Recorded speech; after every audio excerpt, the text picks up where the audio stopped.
In studio right now, Blackie Lawless. How's it going, my friend? Okay. Just okay? Hang on, wrong mic.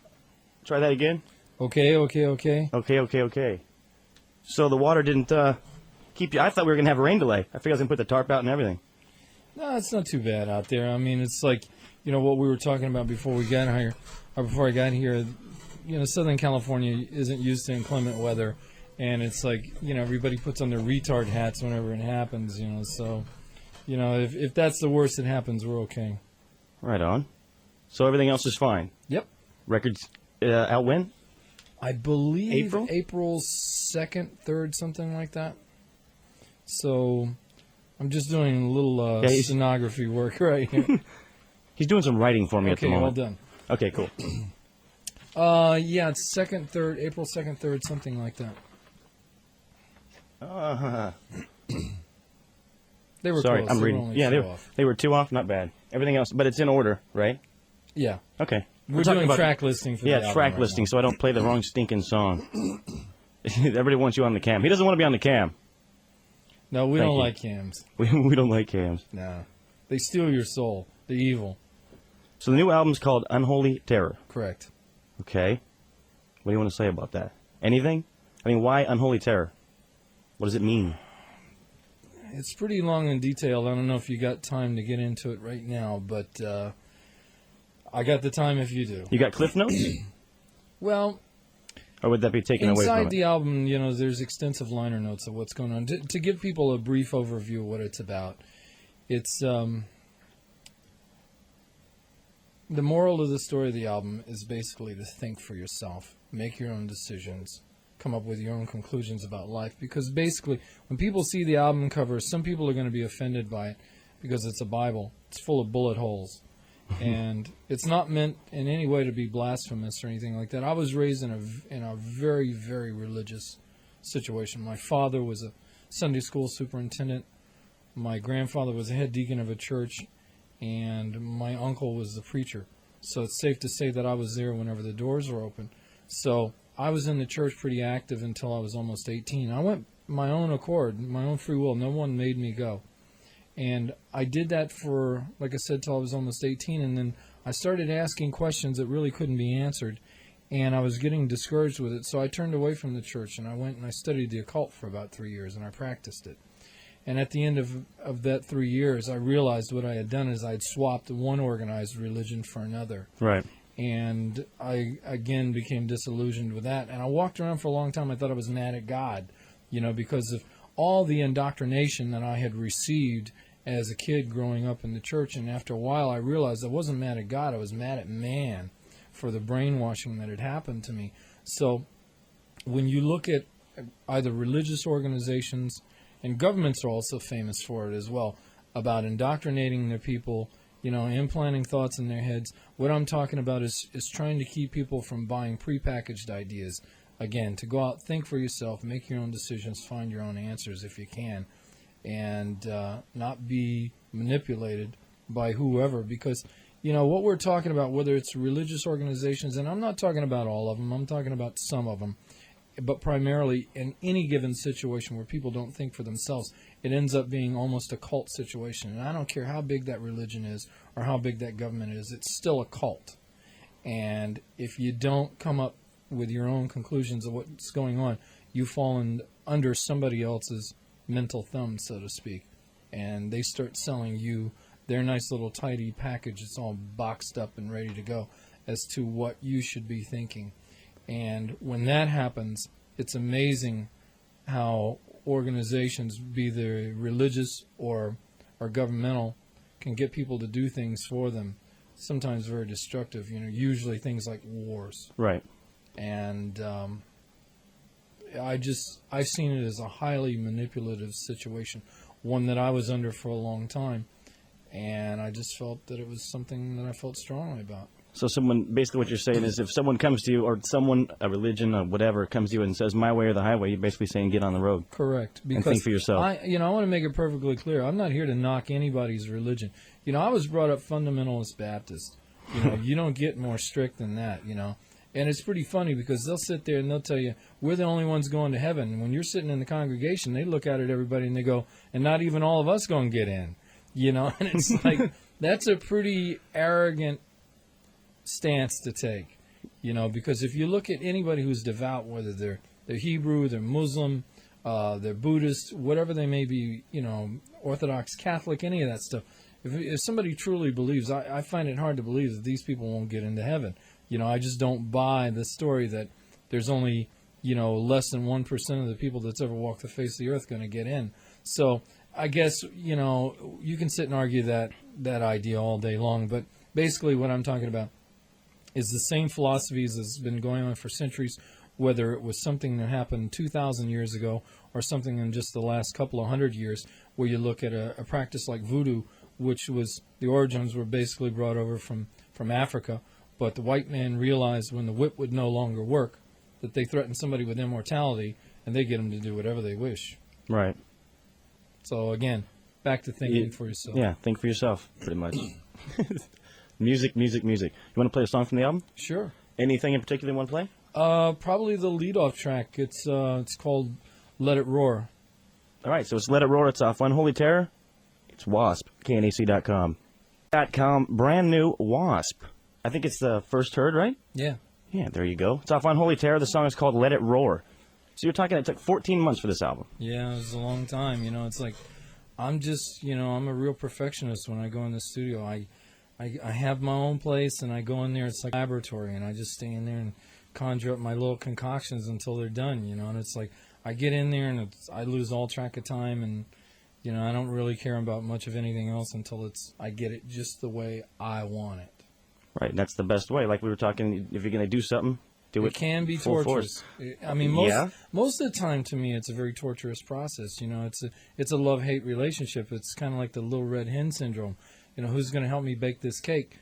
And when it's done, if it's good, I enjoy it, and if it's not, you know, there's no gray area. It's either really good or it stinks. You know, I can't find any sort of common ground in between the two. Yeah, but, well, I don't know. There is a gray area sometimes, I think. I try to avoid either on or off. Yeah, you know, it's like, you know, I hear some bands talk about in interviews, people say, well, how many tracks you guys record for the album? They say, 40. And I think to myself, I couldn't do that. I've never done that. I mean, the most I've ever done would be maybe 12, 13, something like that, because I feel like you edit them down before you ever go in the studio. And then once you get there, then it is possible to explore more on a song, on a given song, if you think there's a possibility to do it. Give you an example. Like, my studio has like 54 tracks that I could use if I wanted to. And a lot of times, once you get the basic tracks done, say 30, 32, whatever it may be, you say to yourself, well, do I want to go on and explore to see if there's anything else here that I may not know about in this song that exists, to find out if it's there? That's really where the time-consuming process comes in. It's not going for what you know, it's going for what you don't know. And you really have to do that, because it's a drag to... and I've had it happen one time before where I did a record where I'd listen to it 6 months after it was done, and I go, oh, son of a bitch, if I would have just done da-da-da-da-da, you know. And that's the reason I take so long to do records now, is because I cannot stand that when it happens. And fortunately for me, when I'm done with records now, I don't look back. I don't second guess. You know, I've pretty much narrowed down the possibilities before I get finished with it. You've done what you felt in your heart, and that's it. Well, or it's not done. Well, that's right. But like I said, if you have the luxury to explore a lot of different possibilities, you got a pretty good idea by the time you get done through that process. And then you work backwards from there, and you go, okay, if I did 20 tracks or 30 tracks, whatever it may be, and then you end up doing a whole lot more after that, then you start, you know, that surgical process of going back and taking things out and saying, okay, this doesn't work, this doesn't work. I mean, there's that song that you just heard is almost 50 tracks, because in the lead solo in the middle, there's 21 guitars creating that part of layering. It's a 3-part harmony with a rhythm guitar on it, but the lead guitars are layered upon layer upon layer to create dimension. Now, the next song that's on the album is a song called Hate to Love Me. It's basic 2 guitars, bass, and drums, and that's it. I mean, it's stripped down to the bone, but that's what the song called for. So it really didn't need anything else. There's another song on the album called Evermore that's 56 tracks, and when people listen to it, they may say to themselves, well, how was all this done, and why did they need so many tracks? Well, when you get into little dimensional effects and trying to create dimension, when you create a mix, you mix from left to right, but you also mix from front to back. So that's to say that whatever's right in your face, stick your arm out in front of you, you should be able to reach out and touch certain instruments within a mix. It's kind of like a cubicle. So, or think of it as a plexiglass cubicle, and you should be able to look in that little cubicle and see where every one of those instruments lies. And if you can't do that, then it's probably not a very good mix, or you haven't put enough tracks on it to create the dimension in the first place. To get the sound. Right. I like that plexiglass. Well, it is. I mean, go ahead. If I could screw people for life if they really want to sit here and listen to how this is done, because if they really start thinking about what I'm saying, they will never, ever hear a record the same again. They'll always be looking for it. They'll be looking with their eyes as well as their ears. Well, that's what we do when we're in the studio. When I listen to me, that's the standard to be able to listen to a mix, is when I sit down, either with headphones or sitting between 2 speakers, can you reach out and touch every one of those instruments by themselves? If you can't and they're stepping on each other, then it usually starts to become too compressed and you don't hear the individual tracks the way they should be. I mean, it's a really detailed project. It's, that's why they call it recording science, because it really is a science. And you did this all yourself, right? Well, pretty much. Myself, I produced it, but, I sit in there with an engineer, and it's like 2 cooks slaving over a hot stove, the whole time until it's done. So what do you do after 14 months of working on the thing and you finally get a breath of fresh air? What do you do? Go check myself in someplace. I was telling them, in between the break when the song was going on, that I had literally had no time off. And usually for me, the way it works out is the last month or so towards the finish is like a mad dash towards the finish line, because I'm constantly behind. I'm going to miss my release date if I don't get it done. There's artwork to take care of. So basically, I'm out of my mind. I am certifiably insane. So the day that it was done, I got in a car and I drove 1,000 miles in one day. I drove from Los Angeles to Albuquerque, New Mexico, and didn't stop the whole way except for gas. And by the time I got there, I'd literally driven the hostility out of myself at that point. And I stayed out there for about 2 weeks until I figured I was ready to come back and join society again. See, I don't think I could ever do that. 14 months like that. I mean, I get 5 hours in this 10 by 10 box. I just want to go lay down. I know, but, it depends on how you're focusing. I heard something a doctor said not long ago. They were talking about one of the differences between men and women. They said that women had 40% more connective tissue between the left brain and the right brain, which allows them to, be able to do multiple things at the same time, which men can't. But because of that, men are more singular-minded, and I'm sure there's a lot of women will agree with that. But because of that, we have the ability to focus on singular ideas and really put it under the microscope. And I definitely fit that description, because I get in there. Like I said, I refer to it as a laboratory, because it's like being some sort of mad professor. You get in there and you lose all track of time. You go in, maybe it's daylight, and you come out and maybe it's daylight. You don't notice that the night's gone by. So it's a very concentrated mental effort to get all that done. So you're going to be touring for this album? Yeah, we're going to start somewhere the beginning of May. And I'm not sure if we're going to start in Europe or we're going to start in America first. But that's the projection now, is sometime beginning of May. Over all the years you've been playing, what's your best show? You think? Oh, great. Probably KFD. We did that album about 5 years ago. That was the most radical show I ever saw anybody do. And the people out there that saw the show, I'm sure they'll agree. I mean, that show was not for the faint of heart. I mean, now you're talking show or radical. tour? Actual stage show. Okay. I mean, I'm talking like one particular night. Has there been one that like stands out? And where, if you remember where it was at? I think the object for anybody who puts on a show, a real show, is to try to be perfect. And twice in my life I thought I was perfect. where just I was energy-wise hitting all the notes, doing everything you're supposed to do. Only twice I ever thought that happened. But that's the object, because people say, how do you get up there and do the same songs every night, do the same show every night? Well, it's not the same show, because the object is to try to get it perfect. And it becomes a struggle between yourself and the elements around you to see how good you can be. It's like any other athlete. You know, if a baseball player goes 4 for 4 one day and then he goes out and he strikes out 4 times the next day, that's the struggle. You were great today. Can you be great tomorrow? That's what it's all about. It's that internal struggle to be the best you can. Okay, now how about Worst Show? Ever had one of those? Oh, yeah. Was that album that you're talking about? No. When you say Worst Show, I mean, that's up to the individual, viewer to make that determination. I would say, believe it or not, probably the worst show that we ever did was right down the street here at Santa Monica Civic. We played there in '83. We still didn't have a record deal yet.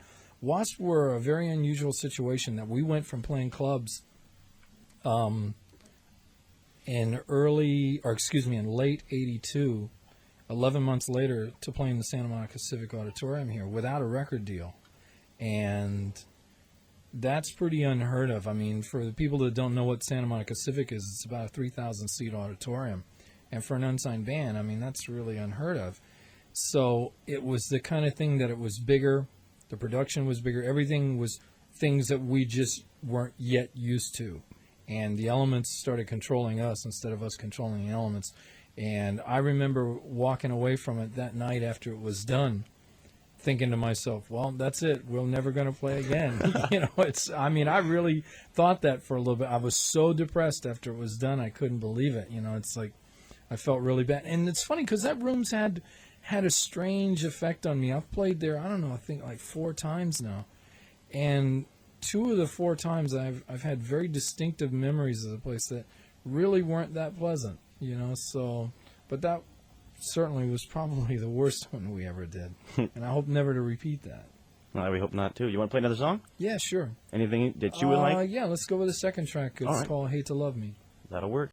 That was cool. Got Blackie Lawless in studio with me. So there was questions from the chat room. All of them sucked except for this one. Will you be touring Sweden, do you think? Yeah, more than likely, because we're talking about doing the festivals over there this summer. I'm going to actually be over in Sweden in about 3 weeks because I'm leaving Tuesday to do European promotion. So I'm going to be over there about a month.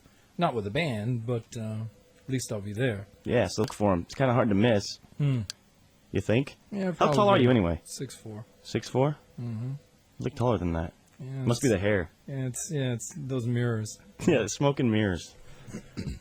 Okay. There was another one. Wait a minute. No, we're not going there. We're not going there. So if you have any questions, you can fire them into the chat room because Frankie's over there writing them down for me. And we'll ask them if they are any good. I mean, don't ask stupid stuff like what size shoe do you wear. That's just retarded. So back Gotta to be a woman asking that. Yeah. What size shoe do you wear? How big are your hands? Okay, touch your finger to your... You're right. What's your thoughts on Napster? Well, I have mixed emotions about it. From a point of view of getting product to the people, I think it's actually a good thing. Especially for young bands, to get, their product out there in the marketplace. The fundamental problem that I have with Napster is you got a bunch of guys that are turning into fat cats over it, that are really, it's extortion. It's like kidnapping, it's ransom money that they're talking about. When they offered $1 billion the other day, you people got to think about that for a minute. Somebody's offering $1 billion to get off the hook. That's more than what Bill Clinton just got for doing, this stunt he pulled a couple of weeks ago with all the pardons. So if somebody's going to offer that much money to get off the hook, that tells you that there's still probably a huge amount of money that they stand to make. So that's my problem with it. It's not so much the individuals sharing back and forth. It's the idea that somebody has really turned this into either ransom or kidnapping people's music to make money off of it. Because the computers or the internet at this point is really the wild, wild west all over again. Until there's some sort of law created, you're going to see a lot of guys pirating stuff like that back and forth. So, like I said, I have real mixed emotions about it as as to how it should be done. Radio. So it doesn't matter if they're if they do charge, they're Yeah. talking about the artists get money, correct? Yeah, but you Or know is it what the label? You know exactly. The problem with that is that it's probably going to be viewed as some sort of a record club, and artists historically get paid very little for record clubs. So still, at the end of the day, the artists are going to lose more than likely any way you look at it. Right on. I read somewhere that you have pretty much a whole concept album written.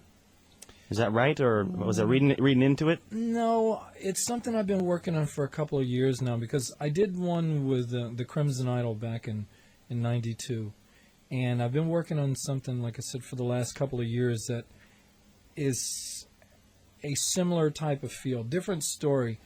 Musically, I think it's just as good. The problem is that with everything that I've been doing, with W.A.S.P in the last couple of years, I just haven't had time to get around to it, because when I do these records now, they're so time-consuming for me. I just don't have time to go do anything else. I mean, we were talking about this earlier. I hear about people doing multiple projects and things like that. Maybe they got good staff working with them or something. Maybe I need to get some better people with me or something. I just don't have enough of me to go around. To do two different things. That's what we were talking about. You put. I barely have enough to do one. To do one, yeah. Yeah, I mean, at least to do it right. But then again, I'm a Virgo. We're supposedly, we put everything under a microscope, and I guess that's true because, I mean, I literally obsess over the stuff that I do. I'm such in fear of making bad records. I made a bad record one time, and it haunts me to this day, and I just can't do it or I try not to do it, because to me it's all about respect for the music. If you don't respect the music, I mean, ultimately that's what you're left with when you're done, because any band that makes a loud noise when they first come out and gets a lot of attention, they have a big bang when they first happen, like we did, maybe a band like Guns N' Roses or something like that. Any band that makes a loud noise when they first come on the scene gets about 5 years in the public eye, where they're in that glaring spotlight, where everything you do is examined and scrutinized. And then after that 5 years is done, then some new flavor of the week comes in and take your place. But what happens is that you see those artists that have done that sometimes seem to fade away for a year or two. They drop back, regroup, think about who they are, what they've learned, what experiences they've gone through, has it changed them in any way, what have you. And then after that, what you're really left with is the quality of the music. And the ones that will continue to go on 15, 20 years are the ones that dedicate themselves to the music. Because after it's all said and done, you're dead and gone, man. The only thing that's going to be left behind is that music, and you better do the best you can. Yeah, or it's gonna come back, or you'll just fall off the face of the Or earth, you'll like fall- a and lot of nobody- bands do. Exactly, and nobody will care. But a lot of that too is energy level, I think, as to how bad you want to keep doing something. And I also think it's probably equally important is, do you still have something to say? Because if you don't have anything to say, I don't see much point in making records, because when I write, I'm looking for the truth of what I believe in. In other words, am I coming up with something that I feel convicted about, that I feel strongly about? And if you're not writing from that point of view, then you're telling a lie. So the music is either the truth or the lie. And again, to me, there's no gray area. There's nothing in between. I don't know how it works for everybody else, but that's just my point of view. So it's safe to say that album is there, somewhat. That I'm talking about, the concept album. It's there. It's just a question. I mean, you took 14 months to do this one, so you didn't touch it. Exactly. It's just a question of putting it to fruition. Making it reality. It's in my head right now. I mean, I'll go. It's probably got to be frustrating for people to hear me say this, but I'll walk around sometimes with those songs playing in my head, because I hear them. Right. But and it sounds selfish, and I don't mean for it to be, but it's just a question of just physical time to be able to get in there and do it. I would guess, in all honesty, it'd take me probably about 18 months to do it. So if I say 18, figure twice that. That's the way those things usually end up, because they're monumental projects. It's kind of like building a house. Whatever you think it's going to take you to do cost and time-wise, just double it. Double it, and then it's just like you said, you got to do it right or don't do it at all. So that's why, obviously, if you build, I mean, making records is very similar to building houses. I mean, I know that because my father had a construction company, and I've, a few years ago, built a house of my own here. And it's the kind of thing that when you're in it, you're all the time, if something's not right about it, it's always going to scream at you every time you walk by something that's not right. Same thing with a record. If the record's not right, I can't listen to it. I mean, I literally will never listen to a record that I don't like. Because it's that thing. It's the same thing. My dad's a cabinet maker, okay? And he taught me. Right. I built some in my house, and my dad now, he's older now, so stuff gets by him, you know what I mean? Exactly. But when I was a kid, stuff wouldn't get by me. I hear you. And so, I'll build cabinets in my house, okay? And I see a flaw, and he'll go, "Oh, nobody will ever see it." That's what he says now. But I used to get beat to death. Okay, but you know what the problem with that is that there are flaws on every record that's ever been made. The question is, and here's part of the torture process that goes on, which ones do you fix and which ones do you let go? Because the first question that any real artist is going to ask is, can I live with it? And then if they say, well, maybe I can live with it, then you ask yourself, is anybody going to hear this? And there's a cop-out right there as soon as you start asking those kind of questions. And that's that tug-of-war that goes on at least 1/3 of the day, every day that you're in a studio. What do you keep? What do you let go? Now, there's also something to be said for a vibe. And here's a big thing. I mean, like the song we just heard, Hate to Love Me, there's goofs all over that. But there's some interesting things that are happening in it, too. And the vibe of it supersedes anything else that's going on. It's, using the analogy of the cabinets. If you did something really good, in the design of those things, maybe it's not technically perfect, but does the vibe and the spirit, the artistry of what you create, does it supersede anything that may be wrong with it? I mean, this is rock and roll. It's not rocket science. I mean, we're not trying to pinpoint landings on planets, out in the solar system. We're going for feel. Right, but the problem is you still come back to the whole thing. It's there, and it's if you can deal with it. But if the vibe again is greater than the screw up, then I'm okay with it. I mean, I really can let that go. I mean, those are questions, like I said, you just have to ask yourself while it's going on. I mean, I could pinpoint things like that on every record I've ever done. I'm sure every other artist could too. But at the end of the day, you're looking for what feels the best. Well, this is obviously making a dent in this chat room. Everybody's freaking out. It's going to be a kick-ass album, so that's a good thing. Well, you got to like that. So good, yeah, so far so good. I think I got up to 4 tracks before you got in here. Oh, really? Yeah, Charisma's pretty cool. Cool. Charisma's very cool. Well, Charisma's an interesting song. Charisma is probably the foundation of this whole album. Because when I was thinking about the whole religious innuendo and everything that I went through, I started thinking about, well, when we think about charisma, most of us, we think about entertainers or athletes or people that we admire that have it. And you say, well, what is it? Well, it is usually that charisma. It's that thing that bleeds through, that makes us want to just follow whatever this person does. And so that's the part that probably comes to mind first. But if you think about it a little more, there's a darker side of charisma too that some individuals possess. It's a dark gift. And so when I wrote the liner notes and the lyrics in the album, what I did is that every couple of lines when I was writing Charisma, I bracketed next to the lyrics the person I was thinking about when I wrote it.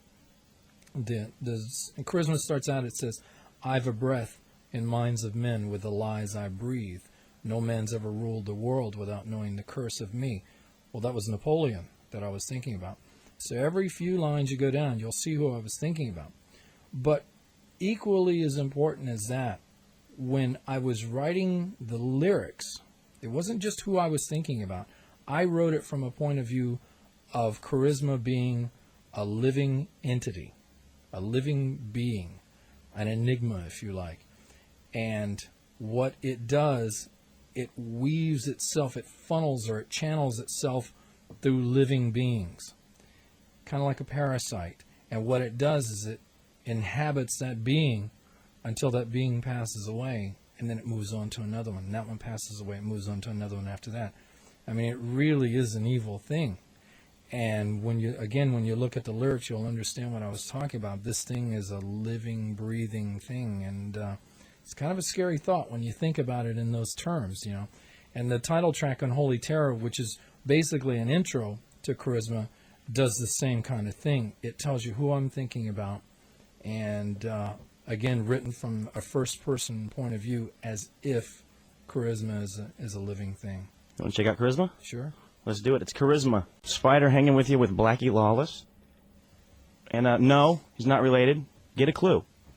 Anyway, so that was yeah, actually 2 tracks there. I kind of Unholy Terror. Unholy Terror was first, and then Charisma. That last one was Charisma. Yeah, Unholy Terror is kind of, it's like an intro to Charisma, but it's treated a little differently, and I didn't want to add it as being part of the song, obviously for radio because it makes it too long or whatever. But to me, it's a preface to the song. Done. I had a couple of questions from chat. First off, why do you hang out in Albuquerque but not play there? Well, we were going to play Albuquerque on the last tour, and something happened with the room, and I don't know, really, I never got the straight of the story, but we were supposed to do a midnight rodeo there, from what I understand, and we were really looking forward to it, and then something happened with the routing the last couple of weeks of the tour. We weren't able to play there. I mean, I love that area out there. As a matter of fact, that I was just out in Santa Fe for about 2 weeks because I'm looking for a house out there, so, but, I'd love to play there. Looking to move there? Or just have a place there? No, I'm looking to move there. I'm just, I have Native American heritage, so I'm in awe of all that stuff out there. And Arizona as well. Arizona. I like Arizona. Did Chris Holmes actually play on this CD? Yeah. It's a question. Out of the chat room. I'm not asking this. This is from the chat room. I mean, he's the guitar player in the band. Yeah. Who's in the band now? Well, obviously myself and Chris, and Mike Duda is the bass player, and Stet Howland played drums. Frankie Benelli also played a couple of tracks on this, too, because I know Frankie from way back. And but Roy Z also came in and played guitar on Wasted White Boys on this. It's the last track on the album song, as I said, called Wasted White Boys. And it's kind of a 2-part duet that Roy and I are doing at the end of it. Right on. And that was another question, if Frankie played on it. And then do you do as much layering in the drum tracks as you do with the guitars? No. No? Just straight? No, it's rare. Well, with Charisma, at the very beginning, we had a drum thing that had like 6 snare drums on the front of it, and it just got so convoluted and really didn't give us the effect that we wanted, so I just scrapped it all.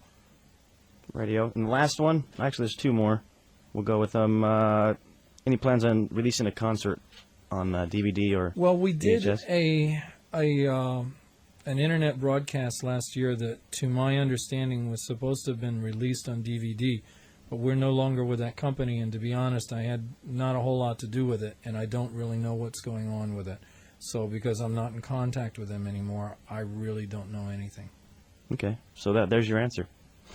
And the last one from the chat room, what's the most important thing you've learned since you started playing? Respect the music. It's what we were talking about earlier. It's the thing you're left with, or that everybody is left with when you're finished doing what you're doing. And it better have been the best that it could be for the knowledge that you had at the time, because if not, again, it ends up being a lie. And I'm not interested in creating lies. Not if I can help it. Not if you can help it. And I want to know, at what age did you know that's what you want to do? And what made you start doing this? Wow. I'd like to think it's the chicks, but... When I was 2 years old, I've told this story a zillion times, but I'll tell it again. When I was 2 years old, my first memory that I have of anything was sitting at a breakfast table, and my parents were eating donuts. I'll never forget it. And I heard the song Little Richard's Sweet 16, and it was like a lightning bolt went through me. And my mother said that she would take me to the grocery store when I was a little kid, and you have the carts where you put the kid in the seat so he can't escape. And she said if she'd forget something, she'd go back to another aisle, and by the time she'd get back, she said I'd be down on the floor and I'd have a crowd around me and I'd be doing hound dog. She said she should have known then what I was going to be doing for a living. So I don't know.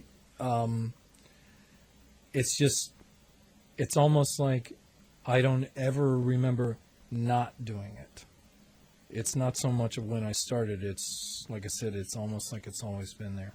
You don't remember, you say you don't remember not doing it, but you don't remember like what made you want to do it? It's just that 2-year-old thing, that lightning bolt, and then yeah, from like then I on? said, I mean, there had been certain, I use the expression lightning bolt, but there, you can call them crossroads, whatever, certain significant events that was the first one I remember. And then, 'cause my mother was a big Elvis Presley, Little Richard fan, Jerry Lee Lewis. So I always had that stuff playing around the house when I was growing up. And then my sister was a Beatle fan, so I had all that going on. I heard all that. Probably the next big significant event I remember, I was about 11 years old, and I heard Born to Be Wild for the first time. And I mean, that was just like, that was a religious experience. Even to this day when I hear that song, it's just like, makes hair stand on the back of my neck. Very few perfect songs I've ever heard, and to me, that's one of them. So there've been, mileposts or milestones, whatever you want to call it, that have had that kind of effect on me over the years. But like I said, it's really not a question of when did you get started. When I was out in the desert in the last couple of years, I started fooling around with looking into past life experiences. And I don't know how true it is. I've looked at a lot of evidence and stuff, and I'm not saying that I believe in it. I'd like to believe in it, but the jury's still out on it. But I started doing some regression, and apparently if one of the doctors I talked to about it said that it's what they call emotional memory. Whether it's actually real or not, they don't know. They're leaning in the direction that it is real. But whether it is or whether it isn't, in our subconscious we have memory that's stored away. And my subconscious says that if I've lived however many lifetimes, I've always been a musician. So, again, like I said, I'm not trying to convince people one way or the other. It's just, again, back to the idea that, search out answers for yourself and come to your own conclusions. And that's what I'm in the process of doing right now, trying to see if I can find out anything more about it. When you guys do cover tunes, how do you go about doing those? Is that like the songs that you heard as a kid? Yeah. Or stuff you grew up with listening to? Sure. Yeah, it's like, whatever got your motor running, when you were a kid. And a lot of times we used to do those because we used to do them for European B-sides and singles, because in all reality, we didn't get paid for them. We got paid for the A-sides, but we didn't get paid for the B-sides. So, we thought, all right, instead of, exhausting our own material for doing B-sides, why don't we be a little self-indulgent and do the stuff that we like? And because of that, we ended up, things that should have been B-sides actually ended up on albums because they turned out to be pretty good. So, again, nothing like a good mistake. You just try to put your own twist to it? Sure. Well, you look at things, and if you're going to do a remake, the criteria that I always felt that was important was, number one, can you do it different? And if you can't do it different, can you do it better? Or preferably both. So, and some songs, I wouldn't touch with a 10-foot pole, like Born to Be Wild or something like that. I've heard everybody and his brother try it. And it's just, it's kind of like, they used to say about Elvis, once he did a song, it was done. And what that means from, a musician's point of view is like, don't try it. You will not better it. So, that's pretty much my feelings about some songs. They're just sacred. Right on. Your fans are, I was at was it Key Club a few months ago? Yeah, when we do, it was about a year ago when we did. Was it that long ago? Yeah, that was that live internet thing that I was talking about. Right.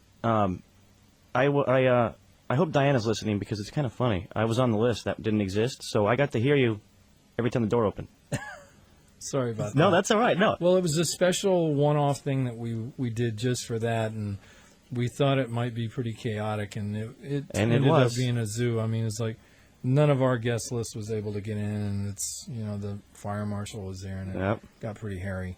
Well, all I know is that a guy comes running out, and he has blood all over him, and he's the happiest guy that you've ever seen in your entire life. And I was just like, wow.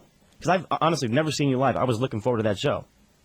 And well, we, in the very beginning, we used to do a thing called psychodrama, which was something that was helped pioneered at UCLA here in California, where it was primitive, early, interactive audience participation. That's really what it was. Right. And that's what we were trying to do was original interaction, And that's where the blood and the meat and all that stuff came from. It was to try to get the audience involved. I used to make the joke, you don't go to a WASP show without paying attention. It's like going to a baseball game.